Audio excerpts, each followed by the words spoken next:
this series of self-learning video tutorials, we are going to see the different programming concepts that are involved in building a, BOPF object. So what does this BOPF means? BOPF stands for Business Object Processing Framework. It's the latest way of creating the business object which was introduced by SAP. So before we get into uh, what is BOPF, let's understand what is a framework.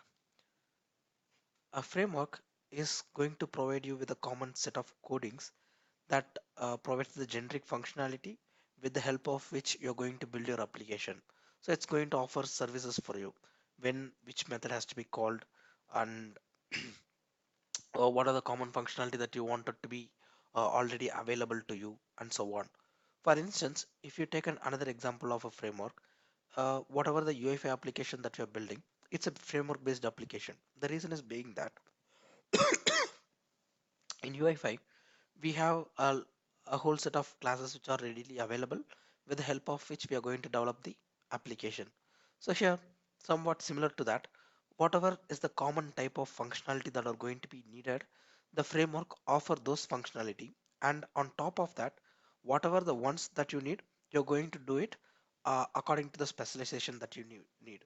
See, for example, in case of BOPF object, if you take it for an example, when I'm going to create a node, it's going to offer me the most commonly used functionality like create, read, update, delete, and so on. So this functionality is already going to be inbuilt and it is going to be readily available for me. So in case if I wanted to make it more specific or relevant for me, I can add in some piece of my own logic into it, and then I can just um, build the business object according to my own specification. So the BOPF that you're talking about here, it's a framework. It gives us a whole set of functionality which is readily available for us once we develop the business object, which we can make use of in our application development. So BOPF is nothing but a step-by-step approach that you're going to follow to implement the business object, which will compile with this enterprise service oriented architecture. So you can later on use it for converting this into a SOAP based service, which is nothing but your REST API. So most of the times you would have heard that when you're going to build an ABAP series, so along with the ABAP series, a OData service is going to be generated and its update delete operations are going to be handled by the BOPF object. So it readily supports this service oriented architecture or SOAP protocol. So the advantages of using this BOPF object. First, you have a rapid prototyping, meaning that, as I already mentioned, when you're going to develop a business object, it's going to give you some of the common functionality out of the box, such as create, read, update, delete, lock, unlock. So these are going to be the common functionality that you might wanted to implement when you build a transaction. And the BOPF is going to give you all this functionality out of the box. So you're going to jumpstart your application development by getting all this functionality readily available, and you only wanted to go and build on top of that whatever is the custom functionality that you wanted to do. So this is going to also reduce your implementation effort as well.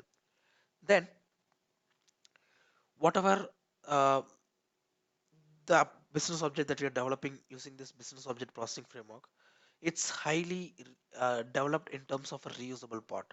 Say for example, if you're going to build an action, there is going to be a class which is already which is going to be generated specifically for that particular action. Now if you wanted the same functionality to be available in some other business object or some other nodes within your same business object, then you can just make use of the same class and you can offer that functionality. So one example, let me quote on one example over here for the reuse of implementation. In most of the common transactions, you might be having this basic admin data like created by, created at, changed by, and changed at. So now you might wanted to fill this information. Now let's say for example, I'm going to build a sales order object and I wanted to track like who created the sales order and who changed the sales order. So you're going to fill this four columns in your business object. Whereas, and then I'm going to go ahead and build a business object for the purchase order. So there also you wanted to keep track of who created it, who changed it. So now what SAP has done is that for this, instead of you building the logic over and over again, there is a reuse class which is available that gives you this functionality. So all you have to do is that when you wanted this particular piece of functionality, you just have to go ahead and um, make use of that same class for your particular action or determination, whatever it is that you're going to build.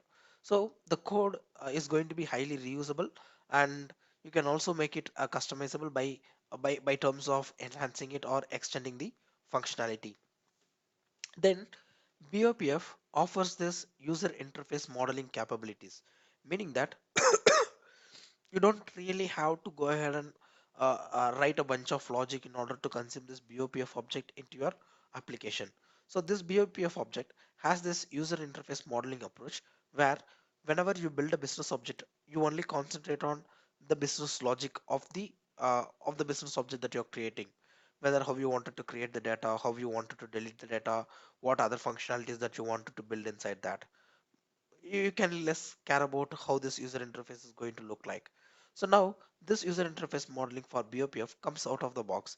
Say for example, when you're going to consume this application, either in FPM application through FBI views, or if you're going to consume it in UFI application through CDS views, this functionality is going to be directly consumed from that. Now let's say for example, if I wanted to trigger an action when I click on a button in the UEFI, then I can just configure that with the BOPF action, and then I can just have that method automatically executed. So it's when BOPF object is used with this CDS based approach, it gives you a transactional app. You can build it within a matter of minutes. So you will get all the functionality overall. Apart from that, whatever you wanted to add, you can just always link them to a business object. Then other common functionality that you do, like keeping track of the change documents, archiving the data, and logging functionality, this all comes by default and readily available in your business object. So this is going to be the architecture layer. So when we build a business object, our core objective is that there is some piece of information which is available in the database table, and we are going to consume that information, and we are going to give it to the consumer, which is like whichever the type of user interface application that we are talking about, whether it's a floor plan manager application or it's an UFI application, it can be anything. So in BOPF, we basically have two layers. One is our business object layer and other one is our transaction layer. So if you look at it in terms of technicality, in BOPF, you might be coming across two familiar classes like service manager and transaction manager.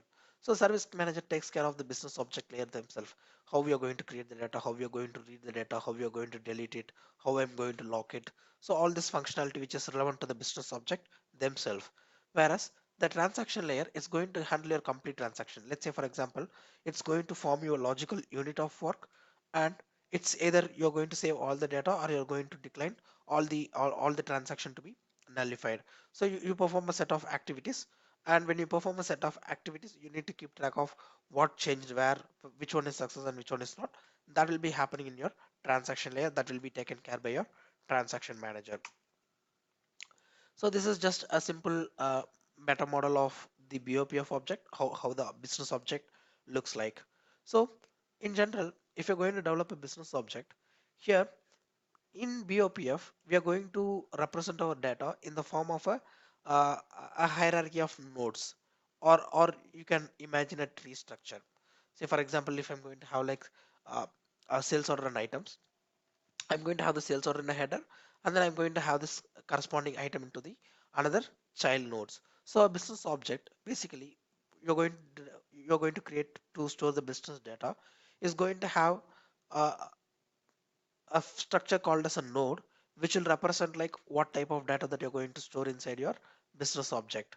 So when you're developing a business object, the relationship is that in your business object, there has to be at least one node. Only then it makes sense. You don't just create a business object with a node. It doesn't save any data. There is no purpose to it. So when you create a business object, you create it with the purpose of saving the data, which means there has to be at least one node, but there is no restriction on how many number of nodes that you can have in a business object.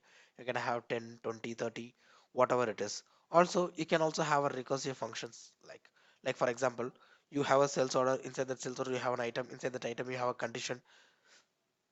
So likewise it can go like a number of depth, or you can parallelly have like a number of other nodes, like for example sales order header, business partner, order to text. You can have all these nodes on the same level, or you can also have this node in terms of a hierarchy as well, one inside another.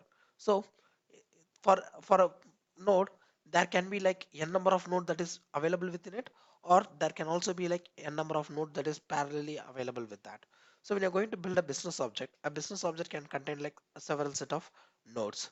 So what is this node made of?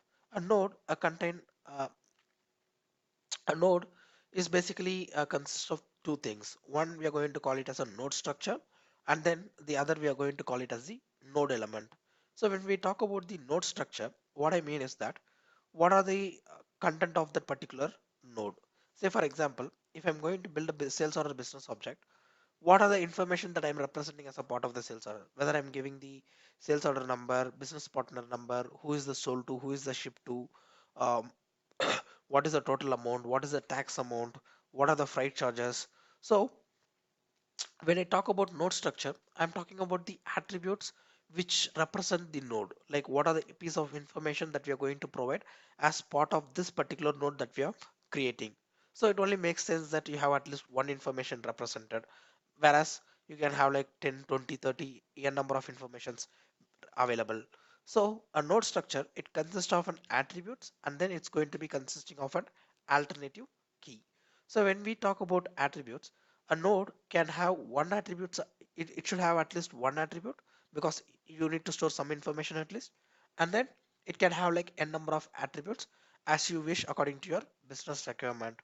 Then in the node structure, you also have something called as an alternative key.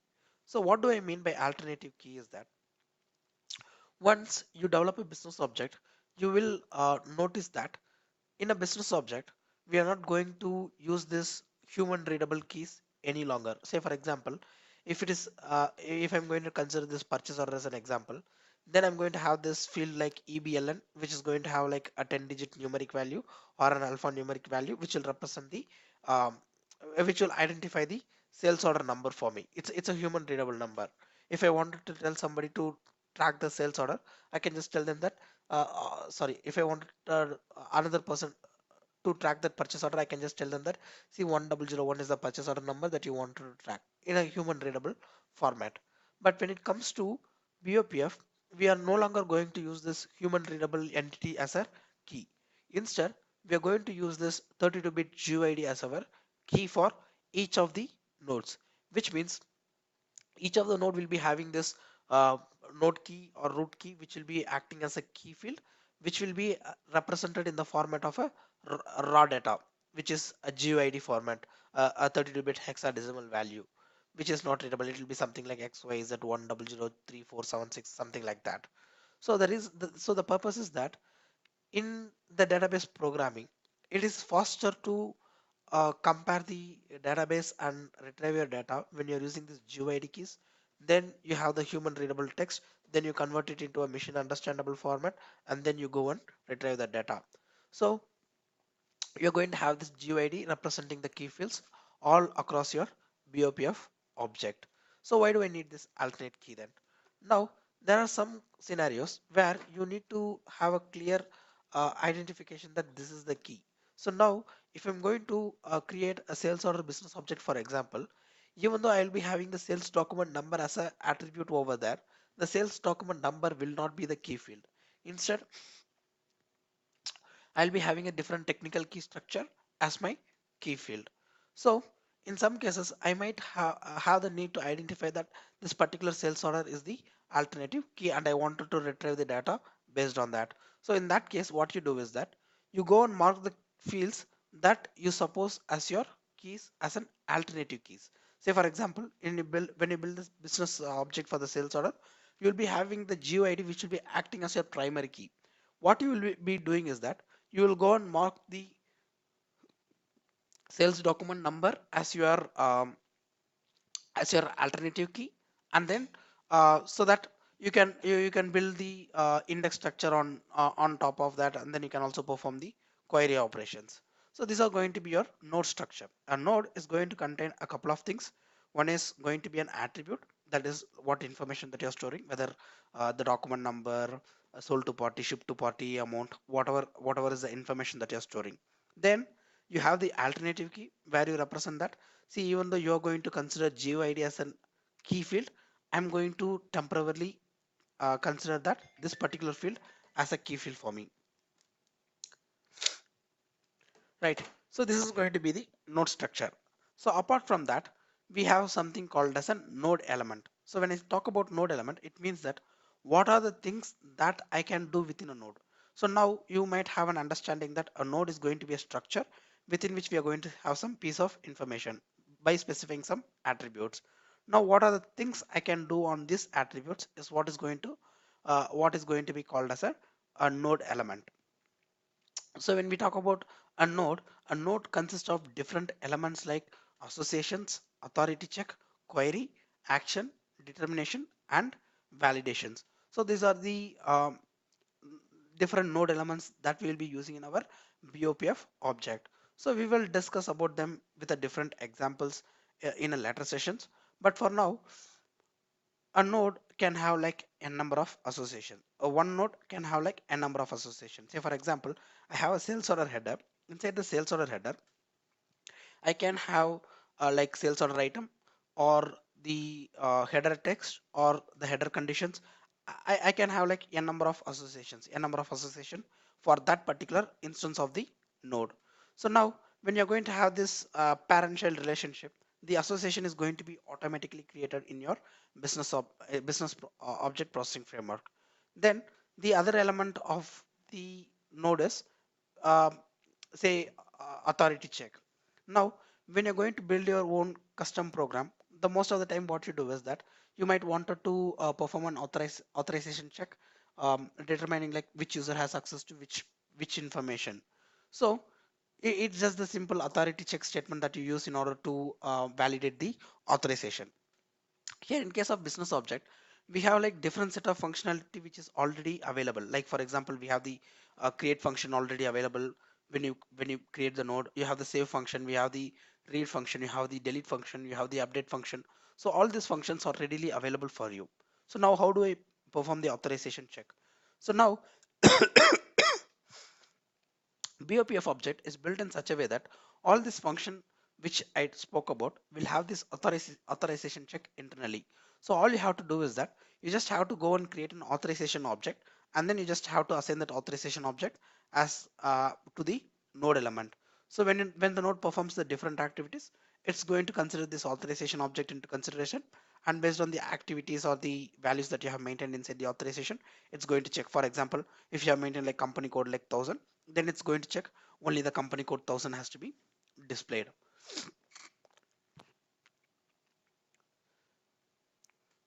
Then the other element of the node is query. Query is commonly used for the purpose of retrieving the data. So when you build a node, a couple of query gets created. On top of that, you can also create your own set of queries as well. Say for example, I might wanted to build a query where I wanted to read the data um, based upon the sold to party and shipped to party. So I can build my custom query for that. So now the relationship between the node and query is going to be in a way that a node can contain zero queries. By default, two queries are created anyway. You can delete them if you want, or you can have like a number of queries that you wanted. So basically, all the node elements, they have the association with that of the node in terms of 0 and cardinality. Then other node elements that we have are actions, determinations, and validation. So action will deal with the certain set of functionality that you want to do within the business object. Say for example, if you're going to create an invoice document, then probably you'll be having a status field for that. At some point in the at some point later on, you might want to change the status of the invoice from not paid to paid. So you only wanted to set the status field. So how do you do it? Whether you wanted to go ahead and update all the fields, or you just wanted to go ahead and update the status field alone to change. So this type of actions you do it along with the actions. So you can create an action called set invoice to paid, and then inside that action you can just implement your logic saying that only the status column has to be updated with this particular value as paid. Then determination, already I have given an example of determination. At runtime there are some things has to be determined. Say for example, um, when I save the data, I do not want it to pass the who created the data or who changed the data. Instead, it has to be determined automatically. So you can create a determination where before saving, so there are like several trigger points, like before save, during modify, after save. So there are some determination points available.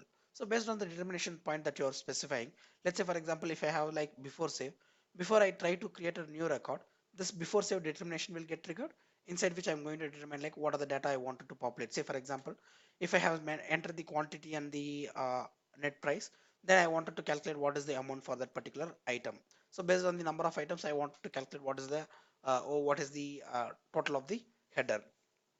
So we could do that.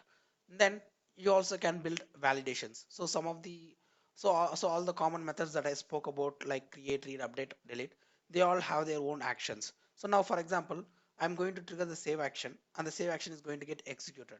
But there might be some cases where the data that you're passing from the UI might not be sufficient to get saved. So how will you handle it? How will you validate this particular piece of data?